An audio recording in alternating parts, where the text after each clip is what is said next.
Hi, ഇന്ന് നമുക്ക് കുറച്ച് സെറ്റ് മുണ്ടിൻ്റെ കളക്ഷൻസ് കാണാം. ഓണത്തിന് പുളിയിലക്കരയായിരുന്നു നല്ല ട്രെൻഡായിട്ട് നമുക്ക് പോയിക്കൊണ്ടിരുന്നത്.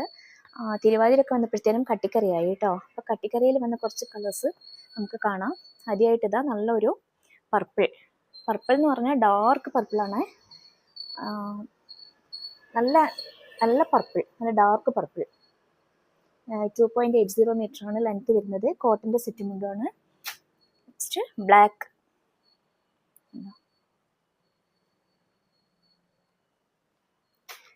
ഒരു വാടാർമല്ലി കളറ്. എല്ലാം നല്ല കളേഴ്സാട്ടോ. കട്ടിക്കറിയാണ്, സിമ്പിളായിട്ട് വരുന്ന കോട്ടൻ്റെ സെറ്റ് മുണ്ടുമാണ്. ഇതൊരു പീക്കോക്ക് ബ്ലൂവോ എന്തോ ഒരു പറയാൻ പറ്റാത്ത ഒരു ബ്ലൂ ഷെയ്ഡാണിത്. നല്ലൊരു കളറാണ്, റെയർ കളറാണ്. ഇതൊരു ഗ്രീൻ, നമ്മുടെ ചെറുപയർ വെച്ചോ എന്നൊക്കെ പറയില്ലേ, ആ കളറാണിത്.